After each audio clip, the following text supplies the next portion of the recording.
دخلت جروب ناس مطلقين وأرامل واكتشفت أغرب قصة طلاق قابلتها في حياتي.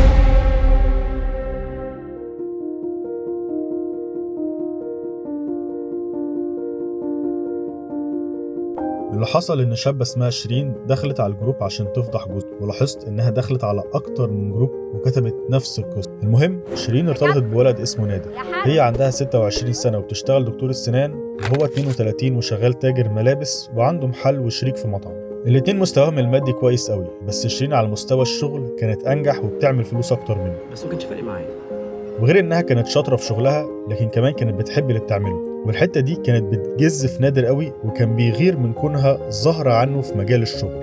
المهم نادر وشيرين ارتبطوا ببعض 7 سنين، وفي خلال ال7 سنين دول كانوا بيسيبوا بعض ويرجعوا ويسيبوا بعض ويرجعوا وهكذا. السلام عليكم. ايه ده؟ وفي خلال فترة ال7 سنين دول شيرين كانت بتزن على نادر انه يجي يتقدم، خصوصا انه ما عندوش معوقات مادية تمنعه. لحد في السنة الثامنة من ارتباطهم اهل نادر بدأوا هم كمان يضغطوا عليه جامد قوي انه لازم يتجوز، من ناحية عشان هم كمان كانوا بيحبوا شيرين ويعرفوها كويس، ومن ناحية تانية انه سنه كبر والراجل داخل على 35 وما ينفعش يعمل نفس الحركة اللي بيعملها مع كل بنت يرتبط بيها. بنت كبرت انما انا برنس. والمقصود بالحركة دي ان نادر قبل ما يرتبط بشيرين ارتبط قبلها ب6 بنات، وال6 بنات دول على كلام اهله ما كانش فيهم غلطة ولا عيب، ومع ذلك نادر بيخلع اول ما الموضوع يدخل في الجد. وشيرين برضو اعترفت ان نادر مش اول راجل في حياتها، وانها قبليه كانت مرتبطة بولدين غيره، واعترفت برضو ان في المرتين الولدين هم اللي سابوها عشان على حسب كلامهم انها بتحبهم بالزيادة قوي. المهم بعد ضغط وتهديد من الاهل نادر اتقدم لشيرين. بتزغرطوا يا جدعان بتعملوا ايه منظر؟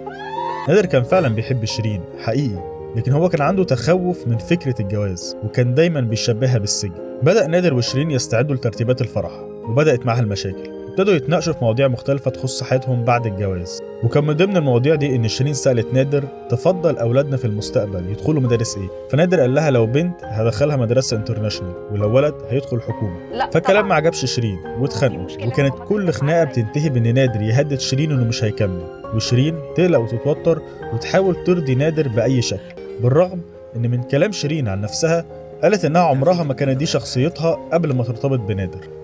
تعرف ان انت بجد شوهت حياتي. المهم بدأ نادر وشيرين يدخلوا في تفاصيل الفرح. نادر كان عايز يجيب رقاصة في الفرح، وشيرين شايفة ان دي فلوس مرمية في الارض والافضل انهم يوفروها لشهر العسل بتاعهم، وكالعادة نادر هدد انه ينهي العلاقة وشيرين وافقت على كلامه.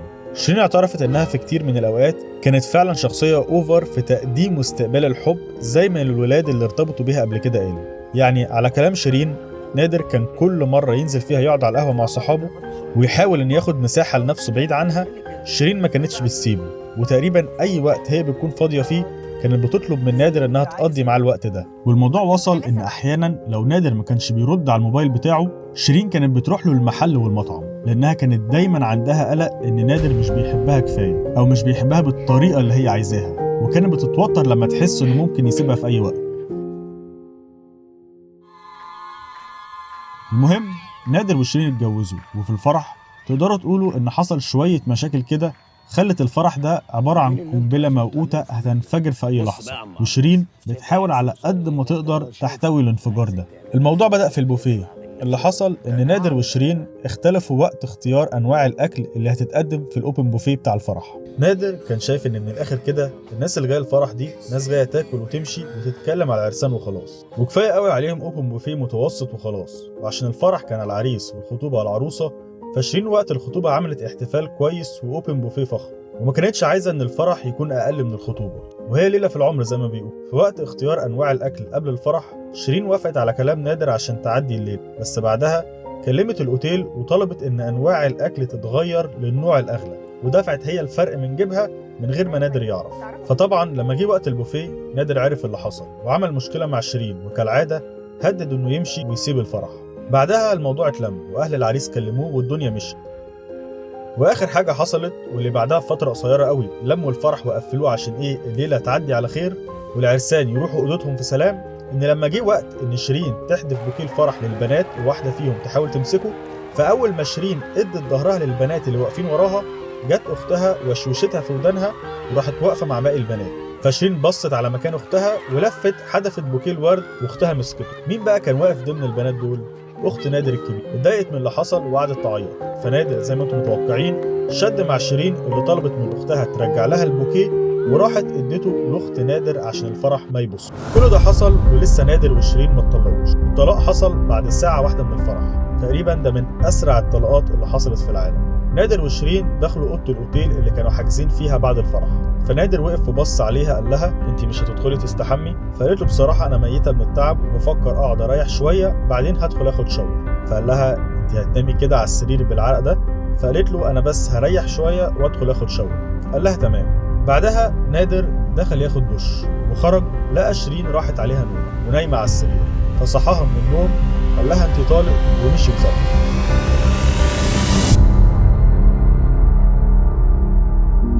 كدكتور اقدر اقول لكم اني توقعت اللي هيحصل ده بعد اول كام جمله قالتهم شيرين، والسبب مش اني جامد ولا حاجه، بس كواحد بيدرس نظريه التعلق واللي هقول لكم هي تطلع ايه بالظبط بعد شويه، وبعلمها وبطبقها مع الكابلز اللي بتجيلي العياده، اقدر اتوقع كل واحد وواحده في العلاقه هيتصرفوا ازاي واذا كانوا مناسبين لبعض ولا لا.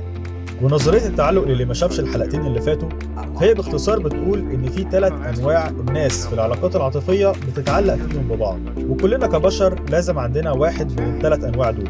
هقول لكم بالظبط ايه هم ال3 انواع وكل نوع فيهم بيعبر عن ايه، لكن الاول هسالك شويه اسئله بتقيس نوع التعلق بتاعكم وازاي بتتعاملوا مع اللي حواليكوا في سياق العلاقات الرومانسيه. ولما تعرفوا نوع التعلق الخاص بيكوا ده هيساعدكم انكم تفهموا نفسكم اكتر ويديكم نوع من التوجيه في تعاملاتكم مع اللي حواليكوا، ومن المفترض او في احسن الحالات ده هيخليك تكون مبسوط ومرتاح اكتر في علاقاتك. المهم خلينا ننجز ونبدا بالاسئله. انا هقول 37 جمله وبعد كل جمله هقول حرف من 3 حروف، يا ايه يا بي يا سي. لو الجمله دي حاجه فيك او بتوصفك اكتب الحرف بتاعها عندك في التعليقات، ولو الجمله دي مش حاجه انت بتعملها ولا بتوصفك فما تكتبش اي حاجه خالص. اول جمله بتقول انا اوقات كتير بقلق ان الشخص اللي انا مرتبط بيه هيبطل يحبني. لو الجمله دي حقيقيه بالنسبه لك اكتب حرف A في التعليقات. 2 انا سهل بالنسبه لي اني اكون حنين واظهر مشاعري الحنينه لشريكي. لو الجمله دي بتوصفك او بتوصفك اكتبوا حرف B. 3 انا بخاف من ان اول ما الشخص اللي قدامي يعرفني على حقيقتي هو او هي مش هيعجبوا بيا. اكتب حرف A لو ده بيحصل معاك او معاكي. 4 انا بلاقي نفسي بموف اون او بتخطى اي شخص بسرعه قوي بعد الانفصال، مش عارف ازاي بقدر بسهوله اني اشيل اي حد من دماغي. حرف C. 5 لو انا مش مرتبط بحس اني قلقان وفي حاجه ناقصه. حرف A. 6 انا الموضوع بيكون صعب بالنسبه لي اني ادعم شريكي نفسيا وعاطفيا لما يكون محبط. حرف C.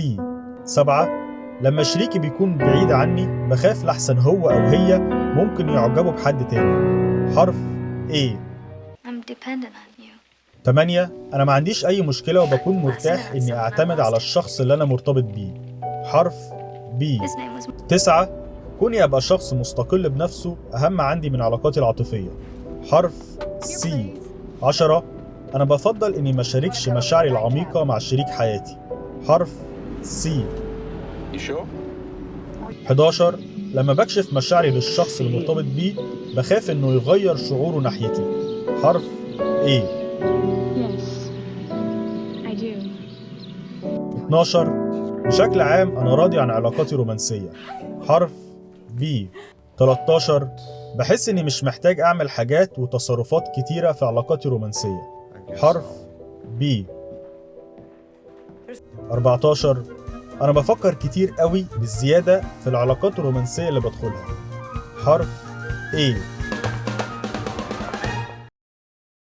15 انا بيكون صعب بالنسبه لي اني اعتمد على الشخص المرتبط بيه. حرف A. 16 انا بحس ان انا بميل اني اتعلق بسرعه جدا بشريكي العاطفي. حرف A. 17 انا بستصعب شويه حته اني اعبر عن مشاعري واحتياجاتي لشريك حياتي. حرف B. 18 ساعات بحس اني متضايق من الشخص اللي انا مرتبط بيه من غير ما اعرف السبب. حرف C. 19 أنا حساس جدا لمود أو مزاج وشعور شريك حياتي. حرف A. 20. أعتقد إن معظم الناس بيكونوا حقيقي صادقين ونقدر نعتمد عليهم ونثق فيهم. حرف B. 21. أنا بكون مرتاح إني أشارك مشاعري وأفكاري الشخصية مع شريك حياتي. حرف B. 22. أنا بقلق من إن لو شريك حياتي سابني احتمال عمري ما الاقي حد تاني. حرف A. 23. أنا بتوتر لما الشخص المرتبط بيه يقرب مني قوي. حرف C. 24. وقت ما بنتخانق بندفع وأعمل حاجات أندم عليها بعد كده بدل ما أفكر بشكل راسي في المواضيع. حرف A. 25. لما بيكون في خلاف بيني وبين شريك حياتي ده مش بيخليني أشك في علاقتنا ككل. حرف B. 26. أي حد برتبط بيه غالبا بيكون عايزني أكون أقرب وعاطفي أكتر مما أنا بكون مرتاح. حرف C. Be honest. How do I look? 27. أنا بقلق إني أكون مش جذاب أو جذابة كفاية. حرف A. 28.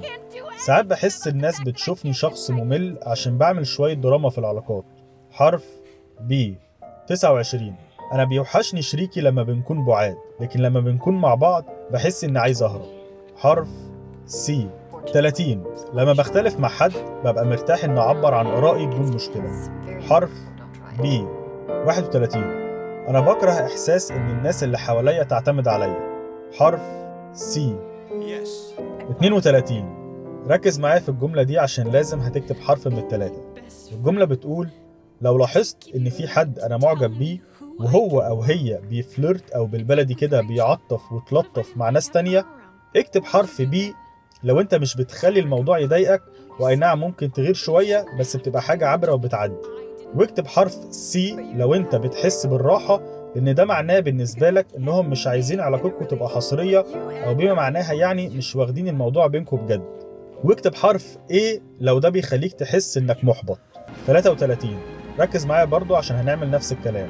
لو شخص أنا وهو أو هي بدأنا نرتبط وبدأ إنه يتصرف ببرود أو إنها تبعد، اكتب حرف B لو أنت هتسأل نفسك هو إيه اللي حصل، بس هتكون عارف إن غالبا المشكلة مش فيه. واكتب حرف C لو أنت غالبا الموضوع مش هيفرق معاك، بالعكس ده يمكن ترتاح. واكتب حرف A لو أنت هتقلق إنك تكون عملت حاجة غلط. 34. لو الشريك انفصل عني هعمل كل اللي اقدر عليه عشان اوريه او اوريها هو او هي خسروا ايه، يعني شوية غيرة مش هتضر. حرف A. 35. لو حد انا مرتبط بيه بقالي كذا شهر وقال لي او قالت لي انه عايز يبطل يشوفني، هحس اني اتجرحت في الاول بس بعد كده هتخطى الموضوع. حرف B. 36. ساعات لما باخد اللي انا عايزه في علاقة ما بقاش عارف انا عايز ايه بعد كده. حرف C. آخر جملة، مش هيكون عندي أي مشكلة إني أفضل على تواصل أو أتكلم مع حبيبي أو حبيبتي اللي انفصلت عنها، اللي هو أو هي الإكس يعني. ففي جميع الأحوال إحنا الاتنين بينا حاجات كتير مشتركة، ودي حرف البي.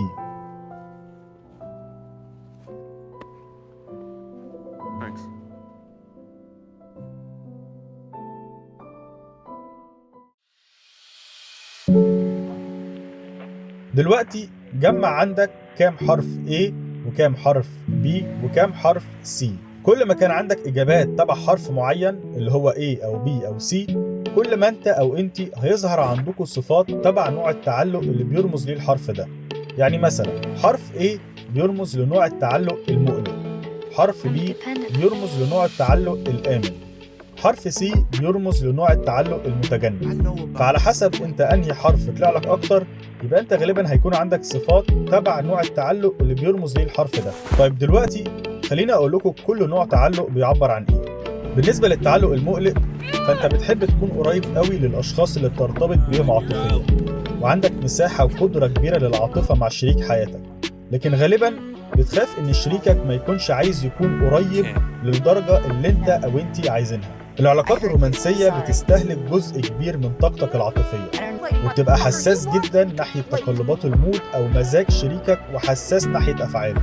وبالرغم من ان غالبا احساسك ده بيبقى صح، لكن انت بتاخد تصرفات وسلوك شريك حياتك بشكل شخصي قوي، وده بيسبب انك بتختبر مشاعر سلبيه كتير قوي خلال العلاقة وبتتضايق بسهولة، وكنتيجة لده فانت بتقول وبتعمل حاجات تندم عليها بعد كده. اما اذا كان الشخص اللي انت او انت مرتبطين بيه قادر انه يوفر الشعور بالامان والطمأنينة ليكوا، فانتوا بتكونوا قادرين انكم تتخلصوا من انشغالاتكم دي وتحسوا بالرضا. نيجي لنوع التعلق الآمن.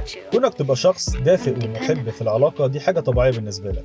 انت بتستمتع انك تكون عاطفي وقريب في علاقتك مع شريكك من غير ما تبقى قلقان بشكل مبالغ فيه على العلاقة. بتاخد خطوات بجد وبدون تردد ناحية العواطف والرومانسية في العلاقة، ومش بتتضايق بسهولة من أي حاجة تخص علاقتك. بتعرف تتواصل وتوصل احتياجاتك ومشاعرك لشريك حياتك بشكل واضح، وشاطر انك تقرا الإشارات أو التلميحات بتاعت مشاعر شريكك وترد عليها وتلبيها. انت بتشارك انجازاتك ومشاكلك مع شريكك، وبتقدر انك تكون موجود عشانه او عشانها وقت ما يحتاجوك بس. ودلوقتي خليني اكلمك على اخر نوع تعلق، وهو التعلق المتجنب. انت بيكون مهم جدا بالنسبه لك انك تحافظ على حريتك واستقلاليتك ويبقى عندك اكتفاء ذاتي، وغالبا بتفضل الاستقلال ده عن العاطفه والقرب في العلاقات. وبرغم من انك عايز تكون قريب من اللي حواليك، الا انك بتحس انك مش مرتاح في القرب قوي منه، وبتميل انك تسيب مسافه بينك وبين شريكك. انت مش بتقضي وقت كبير قوي تقعد تقلق بخصوص علاقاتك العاطفيه او بخصوص ان حد يرفضك. كمان انت مش بتفضل انك تنفتح وتقول اللي جواك وتشارك مشاعرك العميقه مع شريكك، وهم غالبا بيشتكوا انك بعيد عنهم عاطفيا. وحاجه تانية انك في العلاقات غالبا بتكون مركز كويس قوي وصاحي لاي علامات للسيطره او التدخل في منطقتك الشخصيه من شريك حياتك.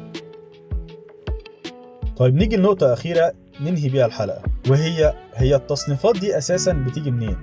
من المثير للاهتمام انها بتيجي من مراقبه سلوك الاطفال من سن 9 شهور ل 18 شهر. هقول لكم دلوقتي ملخص لازاي انواع التعلق بتتحدد في الاطفال، وهتلاحظوا ان في شويه من تصرفاتهم تقدروا تلاحظوها برضو في الكبار اللي عندهم نفس نوع التعلق. يعني مثلا التعلق المقلق في الاطفال بيكون ان الطفل بيتضايق ويتنرفز بشكل مبالغ فيه لما مامته تخرج بره الاوضه، واول ما مامته ترجع بيتصرف بالعكس تماما، يبقى مبسوط انه شايفها بس متعصب في نفس الوقت، وبياخد وقت اطول عشان يهدى، وحتى لو هدي الموضوع بيكون مؤقت، وبعد كام ثانيه تلاقيه بيبعد مامته بعصبيه ويحفرك كده عشان يبعدها ويقعد يعيط تاني. اما الطفل اللي النوع تعلقه امن فهو كمان بيتضايق لما مامته تمشي من الاوضه، بس الفرق في ايه بقى؟ ان لما مامته ترجع بيكون مبسوط جدا ومتحمس انه يروح لها. اول ما يحس بالامان انها موجوده بيطمن بسرعه ويهدى ويكمل لعب او يرجع يعمل ايا كان النشاط اللي كان بيعمله قبل ما هي تسيب الاوضه. واخر نوع في انواع التعلق وهو الطفل المتجنب، فلما مامته تسيب الاوضه الطفل بيتعامل على ولا كأن في اي حاجه حصلت. عارفين الاطفال اللي لما تيجي تشيلها يجي معاك عادي بدون صريخ ولا عياط ولا يشبط في مامته ولا اي حاجه، والطفل ده اول ما مامته ترجع الاوضه الطفل ما بيتحركش وبيتجاهل مامته تماما ويكمل لعب عادي بلا مبالاه. بس التمثيليه او المسرحيه دي اللي الطفل بيعملها مش هي الحقيقه الكامله، لان في الواقع الطفل من جواه ولا بيكون هادي ولا متماسك ولا حاجه، بالعكس الباحثين اكتشفوا ان معدل ضربات القلب للاطفال دي بتكون مرتفعه زيها زي الاطفال اللي بيعبروا عن زعلهم ومضايقتهم، وان مستويات الكورتيزول عندهم، والكورتيزول ده زي ما تقول كده هو هرمون التوتر، بيكون عالي. لان الفكره في نوع التعلق المتجنب مش ان الشخص ده ما بيحسش ولا ما عندوش دم ولا مشاعر، الفكره كلها انهم بيكتموا مشاعرهم دي ومش بيعبروا عنها. في الحلقة اللي جاية هنتكلم عن ازاي تقدروا تحددوا نوع التعلق للشخص اللي قدامكم، اذا كان حد بتحاولوا ترتبطوا بيه او حد انتوا بالفعل مرتبطين بيه او حتى لعلاقات تانية حواليكم. ولو حابين تعرفوا اكتر عن نظرية التعلق وانواع التعلق المختلفة فارشح لكم انكم تشوفوا الحلقتين اللي فاتوا. دلوقتي بعد ما عرفتوا نوع التعلق بتاعكم تقدروا تحددوا نوع التعلق بتاع نادر وشيرين اللي اتكلمنا عليهم في اول الحلقة، وتتوقعوا ليه هما ما كانوش ينفعوا مع بعض من الاول. اكتبوا اجاباتكم في التعليقات وخلينا نشوف تحليلكم لعلاقة نادر وشيرين.